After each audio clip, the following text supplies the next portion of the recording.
Hey everyone, it's Marcus and welcome to more chatting in my jungle room. Pumped. I'm speaking to an incredible comedian today. I'm a total fan. I'm going to be honest. Please, everyone, welcome Monty Franklin. Monty, hey, how are you? I'm good. Thanks for having me. I appreciate it. Oh my gosh. So, an Australian living in the United States, but he's come back to do the Australian tour for 2025. It's going to be traveling everywhere. It literally kicks off tonight. So, the fact that you've given me a bit of time today, I appreciate it so much. Kicks off Friday, the 7th of November today in Melbourne. Then it goes to Sydney, Canberra, the Comedy Club in Newcastle, Powerhouse, Brisbane, Gold Coast, the Rhino Room in Adelaide on the 27th of November, and then wraps up in Darwin, 29th of November, back to back to back to back. You're not going to have a lot of time to catch up with many friends. I get that. But is it good to be back in Australia? It's the best. I always love coming back here, and I've just taken this tour everywhere. I started probably in about April, May. I've done the US, Canada, UK, Europe, Asia, and now I get to finish it off at home. And I couldn't think of anything better. But I do get to see my mates here in Melbourne, so I do my show tonight, and then tomorrow we go to Metallica. There's like 30 of us going, so it's going to be great. We had Metallica in Adelaide just last night, the night before. And I swear to gosh, if you lived in the Adelaide Hills, you could have heard it. Everyone is saying it's the loudest concert they've ever been to. So It's the greatest. I've been great. about 12 times because my a comedian friend of mine was opening for them on the road. So I got to travel around with them a bit in the US and go to a lot of their shows. And still it's the greatest show. And they play all the old hits. It's so good. My It's God, gonna be it's gonna great. be banging. You're gonna have a great night. And obviously you've just missed out. Oh no, Oasis is actually still playing. They're still doing this weekend in Sydney. Yeah. But yeah, all the big bands are touring again. It's so much fun. I know. Actually, I'm competing with Metallica, Coldplay, Oasis, and Lenny Kravitz. So Well, there you go, Lenny as well. It's just bonkers. It's bonkers. But you yeah. know what? We could talk about them all night. Let's talk about your show. So it's called Monty Franklin. Is that your mate? Yeah. What's it about? What was the direction for this piece of work? So last year I toured around with my show Yeah Nah, and the idea of my shows is I'm an Australian who's lived in America for 12 years. So you're getting a perspective of one of our own who's gone over to the conglomerate of the United States, and I'm pointing out things that I see on a daily basis that are either absolutely ridiculous from our vantage point or stuff that we do that is absolutely ridiculous from their vantage point. So Mm. it's a very interesting position to be. I've been in America for 12 years, and every day I say something that just blows people's minds. And it's just small stuff like calling a traffic cone a witch's hat. We're the only ones in the world that do that. Just call it the hat of a witch, like a very strange thing to do. It's funny to have our culture and realize how unique we are when you live over in another country and you go, wow, we do a lot of weird stuff, fun stuff, weird stuff. We're a little bit bonkers, let's be honest. Yeah, in a good way, though. It's great. Hey, so when you're putting on a show, when you're producing a show, creating a show, obviously you travel all the world with this, and like, congratulations on that, first of all. The fact that you travel everywhere, just amazing. It's a credit to your talent. But when you are putting that show together and you travel around the world, do you have to change it in certain countries to adjust to, the sense of humor? Because obviously the American sense of humor is quite different to Australian. Yeah, just a little bit. Just definitely in Australia, it's easier because I get to use my slang and I get to speak at a normal rate. Particularly when I'm in the middle of the country in America, I have to slow right down so everyone can understand me. I was doing shows in Zurich, Switzerland, in Paris, in Prague, everywhere. A lot of English second language people. So I was definitely trying not to confuse them with too much slang, although they do like it. They come out to hear the Australian just boganisms and words that we say that make them kind of laugh. But my show is not necessarily too specific or polarizing, so I don't need to change too much of the material, but I do need to change the wording of things. And what I like doing is coming back to Australia because I can actually do more local stuff that people will understand a bit better. Like uh, the jokes I was doing last year, talking about how we say "hip hip hooray" at the end of Happy Birthday, and nowhere else in the world does that, which seems like a normal thing to us. But you go somewhere else and yell hip hip after happy birthday and look like a lunatic. So I like coming back and talking about the funny things that we do that the rest of the world kind of go, what is that? Hey, apart from Australia, I mean, obviously you love Australia and the audiences clearly, but where else in the world, where would your favorite audiences be? On the tour that I've just done about 70 cities around the world, and they've all got their own, right? But I really enjoyed Rotterdam and Hamburg. They were two of my favorite shows. And I think the reason was, and it's really nice that this is happening, I'm getting a lot of Australian expats everywhere coming out to the shows, particularly in Prague where I was. They didn't realize there was other Australians living there because there's no real Australian community there. But 50 people came out to the show. There was a few hundred people there. 50 of them were Australian. And afterwards, they all went out and had a drink together. And like I'm starting this Australian Fight Club syndicate around the world, which I think is kind of cool. But yeah, it's just a lot of fun to have the Australians come out and we get to be ourselves a bit more in these environments and stuff, which is fun. I love performing in San Diego, Chicago, and Denver in the US. Canada was really good. First time I've done that. And London is always great. I did Leicester Square Theatre in London, and that's always it feels prestigious. And Ricky Gervais had just done 17 shows there in a row. Like it felt really elevated. So a lot of good places, but those are my picks from what I've done. For And those, Paris, I had to do Paris. It oh was my crazy. gosh, you've been everywhere. This is awesome. You must be so tired of getting on a plane. Oh man, planes every 20 minutes I'm on a plane. It's ridiculous. It's like second nature for you now. Yeah. Hey, just so people realize how like massive your career is, over 1 billion views online about the perils of an Australian living in America, like you were just touching on them. But I mean, that is huge. And can we also talk about your famous friends? I mean, John Cleese raves about you, Monty Python, John Cleese, mind you. Rob Schneider, amazing, and Jim Jeffries as well, who was just in Australia recently. I Yeah. mean, you're a serious business, Monty. Did you Well, think when you were starting off how big this was going to get for you?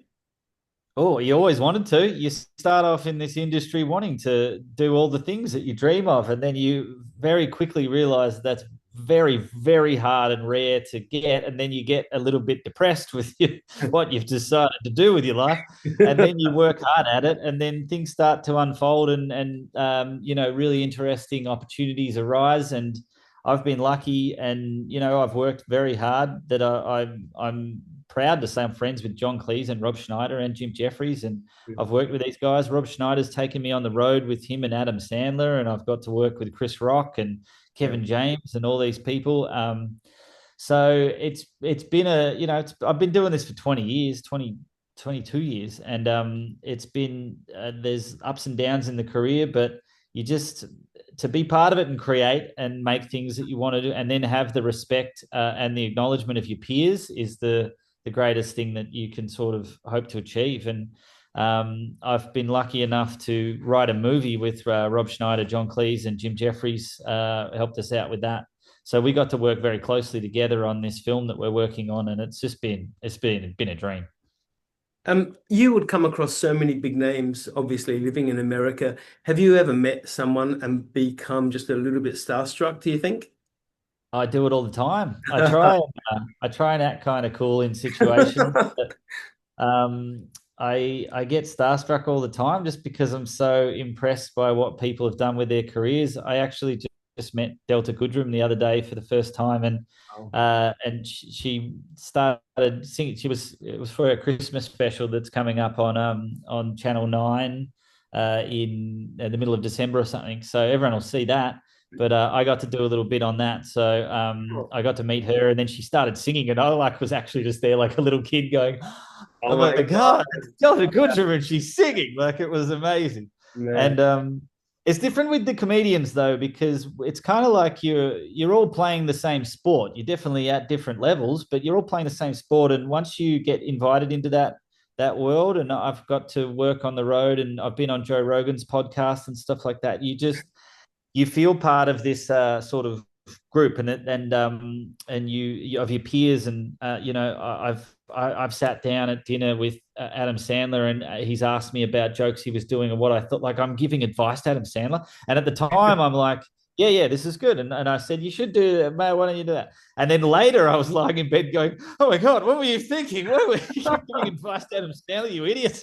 But it's an interesting world doing stand-up, because it's such a, when you break it down, there's really not that many touring stand-up comedians that work on a level where they're working all around the world and stuff. So everyone kind of is very supportive and tight.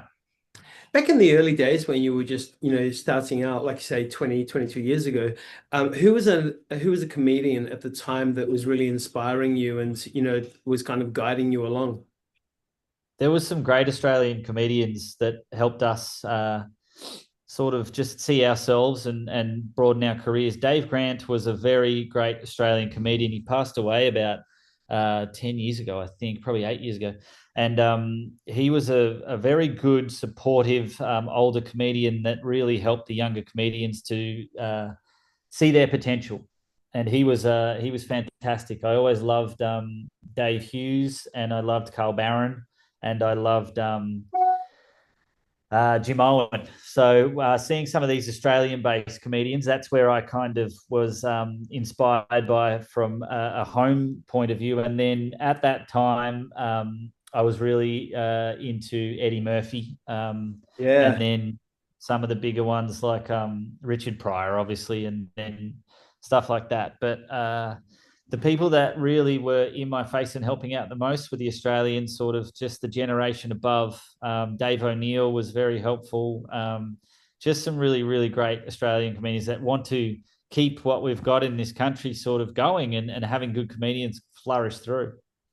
Without getting too heavy about it, but with the whole cancel culture thing that's, well, I think it's slowly dying out, fingers crossed anyway. But have you ever done something on stage, said something on stage that thought, oh my God, I've probably gone too far?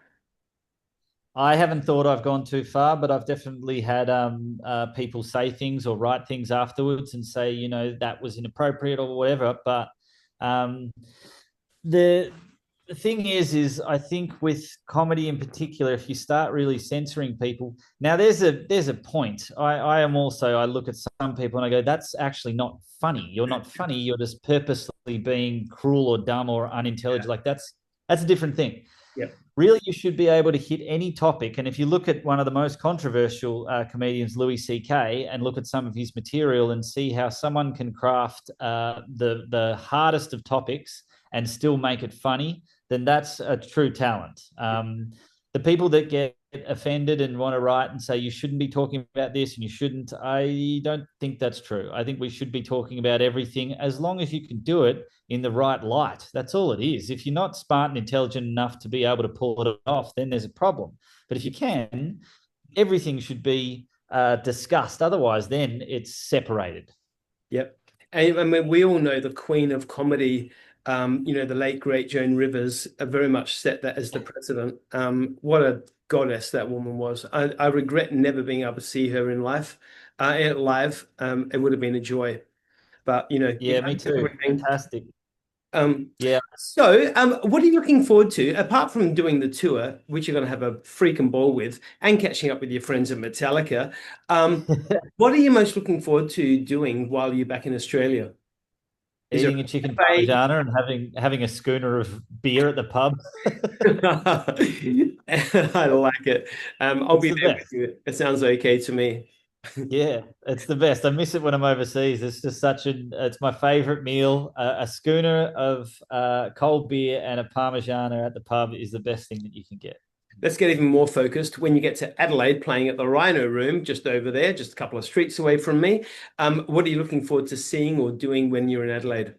I'm going to the Cooper's Brewery, actually. So I'm going to fly in a bit earlier. I spoke to the people at Cooper's and they've asked me to come out to the brewery and kind of look around and check the place out. So Cooper's beer is one of the most prominent Australian beers in America. Like it's in a lot of places, and it's actually one of the best beers that I'm proud of as an Australian to sort of export to the world, because it is a beautiful beer and it kind of looks very iconic, and that green label of the pale ale and stuff. That's a good beer to have sort of flying our flag over there. So I'm excited to go and see the brewery and maybe steal some beers. Fantastic. I love it.